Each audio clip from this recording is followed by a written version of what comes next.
అందరికీ నమస్కారం. మీరు చూస్తున్నారు సేజ్ తెలుగు యూట్యూబ్ ఛానల్. నేను కుటుంబరావుని. ఆంధ్రప్రదేశ్లో నిరుద్యోగులకు శుభవార్త. 2.24 లక్షల ఉద్యోగాలు సీఎం ఆమోదం.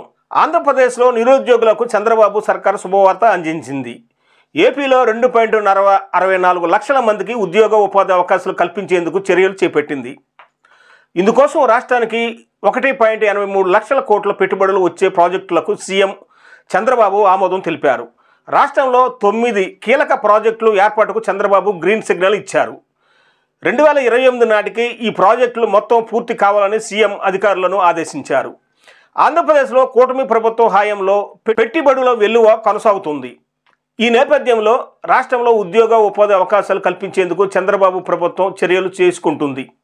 రాష్ట్రంలో 2,63,411 మందికి ఉద్యోగ ఉపాధి అవకాశాలు కల్పించే లక్ష్యంగా రాష్ట్రంలో 2,63,411 మందికి ఉద్యోగ ఉపాధి అవకాశాలు కల్పించే 9 ప్రాజెక్టులను స్థాపించేందుకు ముఖ్యమంత్రి నారా చంద్రబాబు నాయుడు ఆమోదం కల్పించారు.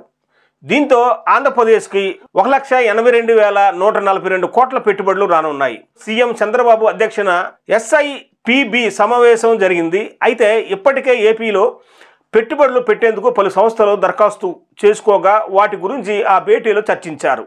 దరఖాస్తు చేసుకున్న వాటిలో 9 కీలక ప్రాజెక్టులు స్థాపించేందుకు సీఎం చంద్రబాబు ఆమోద ముద్ర వేశారు. ఈ 9 ప్రాజెక్టుల ద్వారా రాష్ట్రానికి 1,82,122 కోట్ల పెట్టుబడులు రానుండగా వాటి వల్ల 2,63,411కు పైగా ఉద్యోగ ఉపాధి అవకాశాలు వస్తాయని సీఎం చంద్రబాబుకు అధికారులు వివరించారు. ఇందులో ప్రధానమైంది నెల్లూరు జిల్లా రామాయపట్నంలో BPCL రిఫైనరీ ప్లాంటు అని తెలిపారు. మొత్తం 6,000 ఎకరాలు విస్తీర్ణంలో BPCLలో కంపెనీ 96,862 కోట్ల పెట్టుబడితో భారీ రిఫైనరీ ప్లాంట్ను ఏర్పాటు చేయనుంది. ఈ BPCL రిఫైనరీ ప్లాంట్ ద్వారా దాదాపు 24,000 మందికి ఉపాధి లభించనుందని అధికారులు తెలిపారు. మొత్తం 9 మిలియన్ల మెట్రిక్ టన్నుల సామర్థ్యంతో 5 బ్లాకుల్లో ఈ రిఫైనరీ ప్లాంట్ ఏర్పాటు చేయనుండగా దీనివల్ల వచ్చే 20 ఏళ్లలో ఏపీకి 88,000 కోట్ల మేర ఆదాయం సమకూరనుందని ప్రభుత్వం అంచనా వేస్తుంది.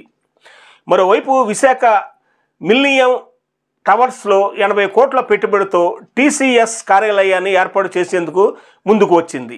ఈ TCS కార్యాలయానికి సంబంధించి కూడా సీఎం ఆమోదం కల్పించారు. ఈ TCS ఆఫీస్ కారణంగా 2,000 మందికి ఉద్యోగాలు దక్కనున్నాయి. ఆజాద్ మొబిలిటీ ఇండియా లిమిటెడ్ సంస్థ శ్రీ సత్యసాయి జిల్లా గుడిపల్లిలో దాదాపు 1,000 కోట్ల పెట్టుబడి పెట్టేందుకు సిద్ధమైంది. ఇవే కాకుండా అనకాపల్లి జిల్లాలో 106 ఎకరాల్లో 1,174 కోట్ల పెట్టుబడితో మరో సంస్థకు సీఎం గ్రీన్ సిగ్నల్ ఇచ్చారు. వీటితో పాటు ఇంధన రంగానికి చెందిన పలు సంస్థల ప్రాజెక్టులు కూడా ఈ సమావేశంలో సీఎం ఆమోద ముద్ర పొందాయి. గ్రీన్ ఎనర్జీ పాలసీలో భాగంగా పలు సంస్థలు దాదాపు 83,000 కోట్ల పెట్టుబడులతో ఆంధ్రప్రదేశ్లో పెట్టుబడులు పెట్టేందుకు ముందుకొస్తున్నాయని అధికారులు వెల్లడించారు. ఈ ప్రాజెక్టుల ద్వారా ఆంధ్రప్రదేశ్ రాష్ట్రానికి దాదాపు 4,000 కోట్ల ఆదాయం సమకూరుతుందని ప్రభుత్వం భావిస్తుంది. అయితే ఈ ప్రాజెక్టులన్నీ 2028 నాటికి పూర్తయ్యేలా చర్యలు తీసుకోవాలని అధికారులను ముఖ్యమంత్రి చంద్రబాబు ఆదేశించారు. ఇది ఈనాటి వీడియో. ఈ వీడియో చూసిన వారు తప్పనిసరిగా లైక్ చేయండి. మీరు లైక్ చేయడం వల్ల ఈ వీడియోను మరికొంతమందికి రికమెండ్ చేయడం జరుగుతుంది కాబట్టి తప్పనిసరిగా చూసిన వారు లైక్ చేయడం మర్చిపోవద్దు. మరియు మన ఛానల్ ఇంకెవరైనా సబ్స్క్రైబ్ చేసుకోకపోతే సబ్స్క్రైబ్ చేసుకోండి. చూస్తూనే ఉండండి సేజ్ తెలుగు యూట్యూబ్ ఛానల్.